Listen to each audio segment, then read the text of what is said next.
चर्चा आई, अपन सोनपुर में भी कुछ व्यवस्था बनाई कि 10 आदमियों से खटे कमाए। तो एक हमारे पास ना एक मूलभूत सुविधा है जहाँ पे हमारे बच्चे दौड़ सकें, खेल सकें, व्यायाम कर सकें, अच्छी उनको ट्रेनिंग मिल सके, अच्छी गाइडेंस मिल सके। सुविधाएं हैं जो बहुत, आप इसमें बहुत कुछ लागत नहीं, अगर आप मेरे से पूछिए तो ये हम अपने स्तर से भी कर सकते हैं। होता था सुबह में 7 से 9 हम लोग प्रत्येक दिन, जब से हम वापस आए मरीजों को देखते हैं। विगत 5-10 वर्षों में जो सबसे बड़ी समस्या चलते जा रही है वह है नशाखोरी का। क्या है, अगर आपको शिक्षा अच्छा नहीं मिल रहा है, आप नशा में जा रहे हैं, तो स्वाभाविक तौर पे आपका स्वास्थ्य भी नुकसान हो गया है। और आपको बता दें, निस्वार्थ सेवा चलता है। बहुत लोग बोलता है कि राजनीति करना इसलिए कर रहे हैं, जब तक ये सांस रहेगा ये सेवा जारी रहेगा। छपरा जिला का सारण लोकसभा क्षेत्र सोनपुर विधानसभा, हमारे साथ डॉक्टर पंकज कुमार सिंह जी हैं, जो बीजेपी प्रदेश कार्य समिति चिकित्सा प्रकोष्ठ के मेंबर हैं और पेशे से डॉक्टर हैं, ऑर्थोपेडिक है। और निश्चित तौर पे इनका परिवार जो है वो बहुत पुराना बीजेपी सपोर्टर रहा है। इनके पिताजी इस इलाके के बहुत पुराने वर्कर माने जाते हैं। अभी जो आगामी 2025 का विधानसभा चुनाव होना, उस मुद्दों पे चर्चा करेंगे, लेकिन जानेंगे कि अभी वर्तमान में सोनपुर की सबसे बड़ी और गंभीर समस्या क्या है, जिसका समाधान विगत कई वर्षों में नहीं हो पाया।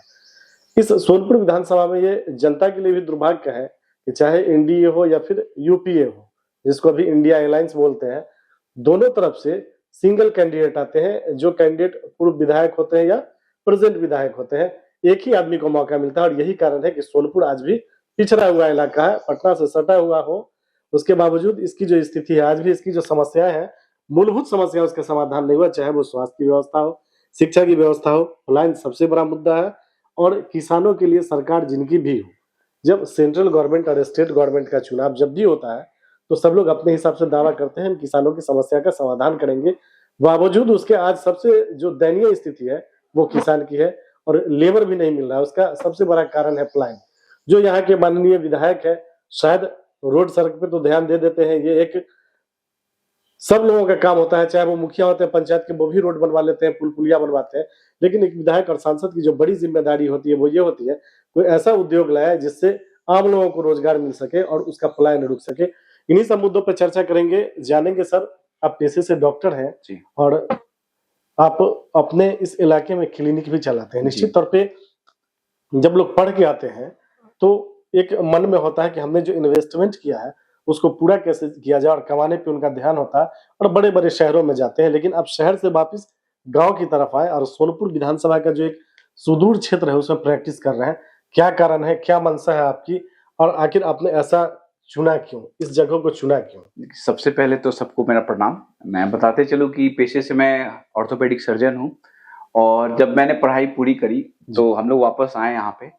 तो आप समझ लीजिए कि बिहार का जो सबसे बड़ा कॉर्पोरेट हॉस्पिटल है उसमें मैं कार्यरत था, वहां पे मैंने काम किया। फिर उसके बाद बिहार के सबसे बड़े जो सरकारी अस्पताल था वहां पे भी हम लोग ने कार्य किया। उसके बाद कहीं ना कहीं देखिए, प्रत्येक दिन मेरा जो भी आना जाना होता था हॉस्पिटल के लिए, मैं अपने पैतृक आवास से ही आता जाता था। तो इस दौरान आने जाने के क्रम में सबसे बड़ा बाधा मेरा क्या था, क्योंकि जिस हॉस्पिटल में कार्यरत था वो पटना के राजा बाजार में स्थित था, और हम लोग का जो घर है आप समझिए बिल्कुल उसके सामने पड़ता है। बट क्योंकि यहाँ पे कोई भी पुल की सुविधा नहीं थी तो हमें आने जाने में बहुत ज्यादा समय लगता था। तो इस कारण से हम लोग ट्रेन के इस्तेमाल करते थे। सोनपुर से एक ट्रेन खुलता था 7:20 में, और 8 बजे हम लोग को पाटलिपुत्रा जंक्शन पहुंचा देता था। तो 3-4 वर्षों तक ये खेला चलता रहा, ट्रेन से आना जाना, कभी लेट, कभी सवेर, कभी देर, तो ये चलता था। और बट होता क्या था कि इस दौरान होता, देखिए मान चलिए कि हम डॉक्टर बंद हो गए तो इससे किसका लाभ होगा? आज हम समाज में बैठे हैं, गांव पे आए हैं, अगर किसी एक व्यक्ति को कुछ भी परामर्श दे दें, हम किसी का कुछ मदद कर दें, तो कहीं ना कहीं लगता है कि नहीं, आप जो डॉक्टर बने हैं आप अपने समाज के काम भी आ रहे हैं। अपने काम तो सब लोग आ रहा है, अपने परिवार के लिए, अपने लिए सब लोग कर रहा है, और कोई बड़ा चीज नहीं था। ठीक है, हम दिल्ली बॉम्बे नहीं रहते, पटना ही रहते हैं। बहुत सारे लोग हैं जो रह रहे हैं अभी डॉक्टरी खत्म करके और बड़े शहर की तरफ रुख करते हैं और वहीं रहते हैं अपने पत्नी बाल बच्चों के साथ। बट देखिए, एक तो मैं जितने भी डॉक्टर हैं यहाँ पे, मैं सबको बताते चलूं, ये आपके पास एक बड़ा सुनहरा मौका है, क्योंकि एज अ डॉक्टर आप कहीं भी बैठ के अपनी प्रैक्टिस चालू कर सकते हैं। इसके लिए कहीं आपको पोस्टिंग होने का जरूरत नहीं है, इसके लिए किसी से नौकरी मांगने की आपको जरूरत नहीं है। तो इसमें आप सेल्फ प्लेसमेंट है, आप डिग्री लिए और आप प्लेस्ड हो चुके हैं, आप जहां इच्छा करें वहां बैठ के अपना काम चालू कर सकते हैं। तो इसका फायदा हमें मिला कि डॉक्टर हैं, आप गांव में रहिए, शहर में रहिए, कहीं भी रहिए, आप प्रैक्टिस कीजिए। हम लोग आए, घर पे शुरू से देखना होता था, सुबह में 7 से 9 हम लोग प्रत्येक दिन, जब से हम वापस आए हैं, मरीजों को देखते हैं। और आज के दिन में आप सोच लीजिए कि हमारे पास अपना जिला छोड़ दीजिए, गोपालगंज, सिवान, बलिया से भी लोग यहाँ पे मेरे घर पे आता है। तो मैं बड़ा सौभाग्यशाली मानता हूँ कि भाई इतने दूर दराज के लोग भी हमारे घर पे पहुंचते हैं और बहुत अच्छा लगता है उनको देख के। और इस चीज के लिए हम कभी किसी से कोई शुल्क चार्ज नहीं किए हैं। और आपको बता दें, निस्वार्थ सेवा चलता है। बहुत लोग बोलता है कि राजनीति करना इसलिए कर रहे हैं, जी। जब तक ये सांस रहेगा ये जी। सेवा जारी रहेगा। आज भी आपके सोनपुर विधानसभा में सबसे बड़ी और गंभीर समस्या क्या है जिसका समाधान विगत कई वर्षों में नहीं हो पाया? आपको बता दें, देखिए विगत कई वर्षों में तो क्या हुआ वो हम नहीं बताएंगे, बट विगत 5-10 वर्षों में जो सबसे बड़ी समस्या चलते जा रही है जी। वह है नशाखोरी का। और नशाखोरी का जड़ कहाँ से आता है? नशाखोरी का जड़ आता है शिक्षा से। जितने भी अशिक्षित लोग हैं, जिनको जानकारी नहीं है कि उनके लिए सही गलत क्या है, तो कहीं ना कहीं आप समझ लीजिए कि शिक्षा की भी स्तर उतनी अच्छी नहीं है। और जो बच्चे हमारे स्कूल में हैं उनको पता होना चाहिए कि हमारे लिए सही क्या है, गलत क्या है। अगर आपको शिक्षा अच्छा नहीं मिल रहा है, आप नशा में जा रहे हैं, तो स्वाभाविक तौर पे आपका स्वास्थ्य भी नुकसान हो गया। तो कहीं ना कहीं तीनों मुद्दा एक साथ आता है, शिक्षा, स्वास्थ्य और नशा। ये 3 मुद्दा मेरे हिसाब से प्रमुख है। इसके लिए बहुत सारा ढांचा पहले से उपलब्ध है, बट कहीं ना कहीं इसको सुचारू रूप से सही दिशा में और सही दशा की तरफ रखा जाए तो बेहतर होगा। इससे हमारे युवाओं को कहीं ना कहीं बहुत लाभ मिलेगा। आप देखते होंगे पहले 90% युवा मतलब गांव के ही दौड़ में निकालते थे, बट कहीं ना कहीं अब गांव के लोग शहर के ट्रेनिंग फिजिकल एकेडमी में जाके ट्रेनिंग ले रहे हैं। जी। ये दुर्भाग्यपूर्ण है अपने लिए। ऐसा क्यों हो रहा है? क्योंकि एक तो यहाँ पे ना सही सुविधा है, ना दौड़ने के लिए है। उसके अलावा कहीं ना कहीं स्वास्थ्य की भी दिक्कत है, क्योंकि गांव से अपने बच्चों को लोग बाहर भेज रहे हैं कि साथ में रहेगा तो यहाँ भी लत में पड़ जाएगा। तो सोचिए कि जहां पे लोग पहले गांव में दौड़ते धूपते थे और गांव के बच्चों 90% फौज में, पुलिस में जाते थे, अब गांव का बच्चा शहर जाता है, वहां 8-10 हजार रुपया महीना वहां भरता है और फिर फिजिकल ट्रेनिंग एकेडमी में बिहार पुलिस और आर्मी और एसएसबी के लिए तैयारी करता है। तो ये क्या है? ये दुर्भाग्य है हमारे लिए। हमारे पास ना एक मूलभूत सुविधा है जहां पे हमारे बच्चे दौड़ सकें, खेल सकें, व्यायाम कर सकें, अच्छी उनको ट्रेनिंग मिल सके, अच्छी गाइडेंस मिल सके। ये छोटी छोटी सुविधाएं हैं जो बहुत, आप इसमें बहुत कुछ लागत नहीं, अगर आप मेरे से पूछिए तो ये हम अपने स्तर से भी कर सकते हैं, ठीक है ना। बट कहीं ना कहीं एक पद की बड़ी आवश्यकता होती है सब करने के लिए, नहीं तो समाज में आपको बहुत सारा लांछन आएगा, बहुत सारा अवरोध आएगा। तो कहीं ना कहीं इसको आगे बढ़ने के लिए एक प्रतिनिधि बनना, एक संवैधानिक पद बहुत जरूरी है। नहीं तो इसके लिए आपको बहुत सारा सरकारी अवरोध भी पैदा होगा, जिसमें आप चाह के भी नहीं कर पाइएगा। अभी जो आपके माननीय विधायक है डॉक्टर रामानुज प्रसाद जी, क्या एक विधायक अगर चाहे तो अपने विधानसभा में पलायन रोक सकता है? निश्चित तौर पे देखिए, मैं ये तो नहीं बोलूंगा कि किसी ने पूर्ण रूप से आप विधायक पलायन कोई नहीं रोक सकता है पूर्ण रूप से।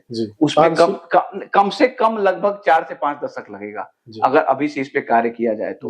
बट जितने भी हमारे जनप्रतिनिधि रहे हैं, चाहे अभी जो विधायक हैं हमारे, उनसे भी मान के चलिए कि ऐसा कोई कार्य नहीं हुआ है जिससे लगे कि नहीं भाई, हमारे यहाँ कम से कम ऐसे लगभग 1500 लोग हैं जिनको एक समझिए कि एक परमानेंट जॉब मिल गया हो और जिससे उनको बाहर नहीं जाना पड़े। शुरुआत तो होना चाहिए, किसी छोटे उद्योग का भी तो शुरुआत होना चाहिए। हम ये नहीं बोलेंगे 2000 करोड़ का ही हमके पास, अरे 10 करोड़ का ही कोई उद्योग लगे भाई, उसमें 20 आदमी काम करता है। अरे यही काम वो 10-12 हजार का बाहर में जो रोजगारी और पलदारी कर रहे हैं, क्या रुपया मिलता है महीना उनको? 10 से 15 हजार रुपया एवरेज है जी। तो वैसा रोजगार यहाँ भी मिल सकता है, बट उस तरह का व्यवस्था, इच्छा शक्ति होनी चाहिए। जी बिल्कुल, इच्छा शक्ति होनी चाहिए। आज आप छोटा सा एक अस्पताल हम चलाते हैं, हमारे अस्पताल में 38 से 40 लोग कार्यरत हैं जी। तो आप सोचिए कि 38 से 40 फैमिली हमारे एक छोटे से गांव के अस्पताल में अगर काम कर रहे हैं, तो आप सोच लीजिए अगर कोई चाह जाए। मैं तो यहाँ पे बहुत सारे जो व्यवसायी वर्ग हैं, मैं अलग अलग मंचों से उनसे भी आग्रह किया हूँ कि कोशिश करें कि अपने क्षेत्र में कुछ वैसा रोजगार का अवसर लोगों के लिए पैदा करें। अगर ऐसा नहीं कि सब चीज सरकार ही करेगा, हम लोग को भी उसमें हिस्सेदारी लेना चाहिए। या फिर यहाँ के जितने उद्योगपति हैं जो बाहर में हैं, जो पैसे वाले लोग हैं, उनसे भी कहीं ना कहीं हम लोग को मिलकर आग्रह करना चाहिए कि भैया चर्चा आई, अपन सोनपुर में भी कुछ व्यवस्था बनाई कि 10 आदमियों से खटे कमाए।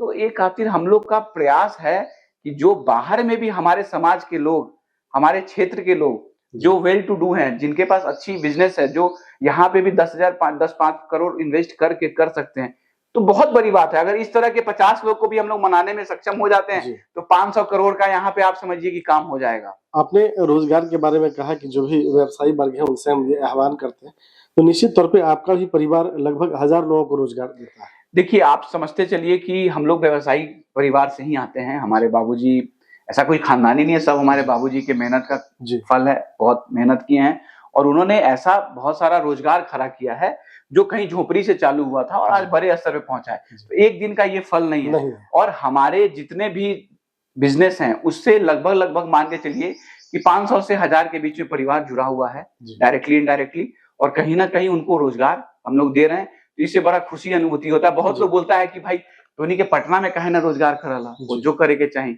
तो देखिए, पटना में रोजगार तो करेंगे, बट यहाँ के जो लोग काम करने वाले हैं वो पटना जाएंगे तो उनको पटना रहने के लिए मकान चाहिए, उनको पटना में रखने के लिए अपने फैमिली को रखेंगे तो उनका खर्चा बढ़ जाता है। तो कहीं ना कहीं हम लोग कम लागत में एक अच्छी बिजनेस अपने क्षेत्र में चालू करते हैं और जिससे यहाँ के लोगों को ज्यादा फायदा मिलता है। ये हम नहीं बोलेंगे कि 100% यहीं के लोग काम कर रहे हैं, बट कहीं ना कहीं काम या ज्यादातर लोग जो है हमारे गार्ड की नौकरी हो गई, आप गार्डनर हो गया, बिजली मिस्त्री हो गया, बहुत सारे लोग हैं और सब लोग हैं, टीचर्स हैं, हम लोग का स्कूल भी है, तो सब लोग हैं जो यहाँ पे काम कर रहे हैं। आप हमारे हॉस्पिटल में चलिए, 90% एम्प्लॉय जो है आसपास के 2, 4, 5 किलोमीटर के रेंज के। ये कहा जाता है कि परिवर्तन संसार का नियम है। बिल्कुल। और जो स्थिति है सोनपुर की, अगर परिवर्तन नहीं हुआ, वही पुराने लोग देखिए, अगर आप क्षेत्र घूम कर आए, आप बोले कि 3 दिनों से हम जहाँ भी जा रहे हैं आप ही की चर्चा हो रही है, आप लोग तो कहीं ना कहीं आप क्षेत्र में गए होंगे तो हमने एक टैग लाइन दिया है कि परिवर्तन के बिना प्रगति असंभव है। बिल्कुल। तो ये एक टैग लाइन नहीं है, ये हमारा सोच है और ये होना चाहिए। अगर आज ठीक है, भविष्य में हम भी अगर कंटिन्यू करते हैं और हमारे से प्रगति नहीं होती है तो मेरा भी परिवर्तन होना चाहिए, एकदम होना चाहिए, क्योंकि आप इस चीज को एक्सेप्ट कीजिए। कहीं ना कहीं ये नेचुरल हैबिटेट है, आपको बदलाव मिलेगा और नहीं करिएगा तो आपकी गति और प्रगति दोनों रुकेगी। और कहीं ना कहीं सोनपुर में ये है कि यहाँ ना गति है ना प्रगति है, क्योंकि यहाँ परिवर्तन ही नहीं हो रहा। जी बिल्कुल। वही लोगों को पार्टी आजमा रही है।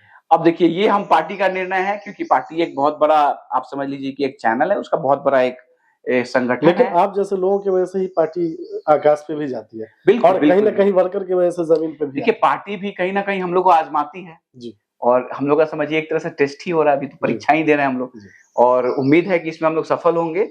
और कहीं ना कहीं सफल होंगे तो उम्मीद करते हैं आपसे अगले 5 वर्ष बाद फिर मुलाकात होगा और हम लोग आपको उस चीज का प्रमाण देंगे कि भाई हमने क्या किया। सबसे पहले देखिए, ऐसा जरूरी नहीं कि हम हर चीज में सफल ही हो जाएं, बिल्कुल, बट उसका नियत खराब नहीं मिलेगा जी। बिल्कुल, हमारा प्रयास रहेगा कि हम क्षेत्र में, और ये जरूरी है कि हम, ऐसा नहीं है कि हम विधायक बनेंगे तो भी करेंगे, हम ऐसे भी करेंगे, कर सकते। हमारा प्रयास जारी है और ये जारी रहेगा और इसमें बदलाव हमको देखने को भी मिला है और सबसे बड़ी बदलाव हमको सामाजिक तौर पर देखने मिला है। यहाँ पे बहुत ज्यादा जात पात है, कहीं ना कहीं इस बैरियर को थोड़ा बहुत भेदने में हम कामयाब हुए हैं।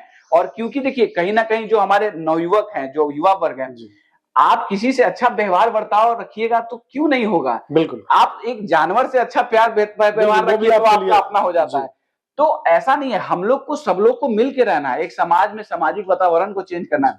यहाँ क्या होता है कि आपका मेरे आपसे तूती मैं हो गया तो आपका मेरे लड़ाई को यहाँ जाति समुदाय का लड़ाई बना दिया जाता है। ये चीज से हम अपने युवा वर्ग से आग्रह करते हैं, इस चीज से ऊपर उठना है हम लोग को, नहीं उठेंगे तो हम लोग दलदल में फंस रहे हैं। डॉक्टर पंकज कुमार सिंह का व्यक्तिगत वोट कितना होगा सोनपुर में, पार्टी का नहीं, व्यक्तिगत? देखिए, हमारा तो अगर बोला जाए तो बहुत ज्यादा तो नहीं, मगर देखिए व्यक्तिगत वोट तो हम काउंट नहीं किए हैं, बट आप मान के चलिए कि 10 से 20 हजार के बीच में हम लोग व्यक्तिगत वोट हम लोग का है। हम लोगों की सहयोग और शुभकामनाएं आपके साथ है। पार्टी आपको सिंबल देती है और जनता मौका देती है, तो चुनाव जीतने के बाद एज ए विधायक आपकी पहली प्राथमिकता क्या होगी? मेरी पहली प्राथमिकता, हम बहुत सारे इंटरव्यू में बोल चुके हैं, हम यहाँ पे युवाओं के लिए एक सबसे पहले क्रीड़ा मैदान बनवाएंगे। बहुत सारा मैदान है बट उसका स्तर, उसकी क्वालिटी वैसी नहीं है जहाँ पे बच्चे अपनी फिजिकल हेल्थ की तैयारी अच्छे से कर सके या फिजिकल हेल्थ एजुकेशन का जो ट्रेनिंग हो वो वहां पे दे पाए। तो एक ऐसा मैदान जहाँ पे बच्चे, क्योंकि देखिए हमारे बिहार में देश की सेवा के लिए लोग बहुत तत्पर रहते हैं और सब, आज ऐसा कोई भी बच्चा उठा लीजिए,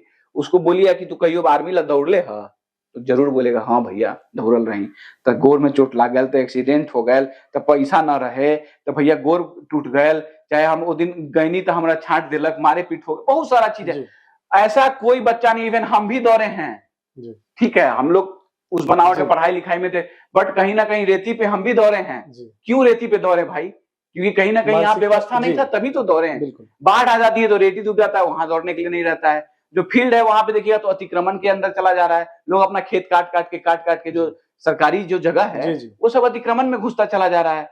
तो वहां पे आप शाम में जाइएगा तो लोग बैठ के नशा कर रहे हैं, तो ये सही नहीं है ना। तो ये वहां पे उसको मेरा प्राथमिकता है जी मैदान, स्टेडियम, जी वहां पे अच्छी क्वालिटी का जिम्नाजियम, जी वहां पे एक ट्रेनर। जी। अगर सरकार के माध्यम से नहीं होगा, हम अपने माध्यम से करेंगे, लेकिन करेंगे एकदम।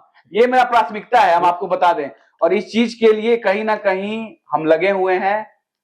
सरकार करी तो ठीक, नहीं तो हम अपने जमीन में व्यक्तिगत बनवाएंगे, व्यक्तिगत हम अपने जमीन में बनवाएंगे इसको। चलिए, बहुत अच्छी सोच है, बहुत बड़ी सोच है। डॉक्टर पंकज कुमार सिंह जी, हमसे बात करने के लिए बहुत बहुत धन्यवाद जी। ये थे डॉक्टर पंकज कुमार सिंह, जो बीजेपी के प्रदेश कार्य समिति के सदस्य हैं, चिकित्सा प्रकोष्ठ के, और सोनपुर विधानसभा के प्रबल दावेदार है। निश्चित तौर पे सोनपुर विधानसभा क्षेत्र बीजेपी और आरजेडी के जो ही वर्तमान विधायक हैं और पूर्व के जो विधायक हैं, उन्हीं लोगों को मौका मिलता रहा। यही कारण है कि यहाँ की जो मूलभूत समस्या है उसका समाधान नहीं हुआ। कम दिनों में जब पानी बरसात होती है तो वाटर लॉगिंग भी इस इलाके की एक गंभीर समस्या है, जिसका समाधान नहीं हो पाया। और निश्चित तौर पे जब तक परिवर्तन नहीं होगा, विकास की कल्पना नहीं कर सकते हैं। इनके जैसे युवा जब पढ़ लिख के आते हैं तो निश्चित तौर पे एक ही मंशा होती है, पैसा कमाना, और पैसा कमाने के उद्देश्य से दूर होते हैं या हॉस्पिटल खोलते हैं या कुछ भी करते हैं तो एक ही मंशा होती है कि पैसा कैसे कमाया जाए। लेकिन इस उम्र में जो समाज सेवा कर रहे हैं तो कहीं ना कहीं ये जनता की भी जिम्मेदारी बनती है कि आपके बीच ऐसे भी लोग हैं विकल्प के तौर पे, जो आपके साथ हैं, आपके सुख दुख में खड़े हैं, और आपका परिवार भी कहीं ना कहीं लाभान्वित हो रहा है। और सोनपुर इलाके के, सोनपुर विधानसभा क्षेत्र के लगभग 1000 लोगों का अगर परिवार चल रहा है तो निश्चित तौर पे आज के जमाने में कोई बड़े उद्योग में भी इस तरह का उद्योग सोनपुर में नहीं है जहां 500 लोग भी लाभान्वित होते हैं। तो निश्चित तौर पे पार्टी को भी ये तय करना होगा कि अगर आप चाहते हैं कि मजबूत तैयारी से चुनाव लड़ा जाए, सरकार में वापसी की जाए, तो आपको ऐसे प्रत्याशी पे दाव लगानी होगी जिसका व्यक्तिगत अपना वोट हो। नहीं तो जो पूर्व में स्थिति हुई शायद वही स्थिति अभी भी होगी, और आने वाला समय आपके लिए बहुत मुश्किल होगा। उसका सबसे बड़ा कारण है कि बीजेपी आज भी अपने पैर पे बिहार में नहीं खड़ी है, क्योंकि वो जेडीयू की पिछलग्गू है, और कहीं ना कहीं बीजेपी को रिस्क लेने की जरूरत है। और शायद कि जो 2015 में हुआ था, अगर उसको कंटिन्यू किया जाता तो 2025 की जो सत्ता थी वो बीजेपी की पास होती। खैर, बहुत ज्यादा टीका टिप्पणी नहीं करेंगे, लेकिन संक्षेप में यह है कि पार्टी को भी ऐसे लोगों पे दाव लगाना होगा जिसका अपना व्यक्तिगत वोट हो, और वैसा परिवार, वैसा आदमी जो आपके साथ तन मन धन से खड़ा रहा हो, चाहे वो कोई भी चुनाव हो। तो आपकी जिम्मेदारी बनती है कि चाहते हैं कि विकास और परिवर्तन हो, तो निश्चित तौर पर डॉक्टर पंकज कुमार सिंह जैसे लोग अगर आते हैं तो इस इलाके की जो मूलभूत समस्या है उसका समाधान संभव हो पाएगा।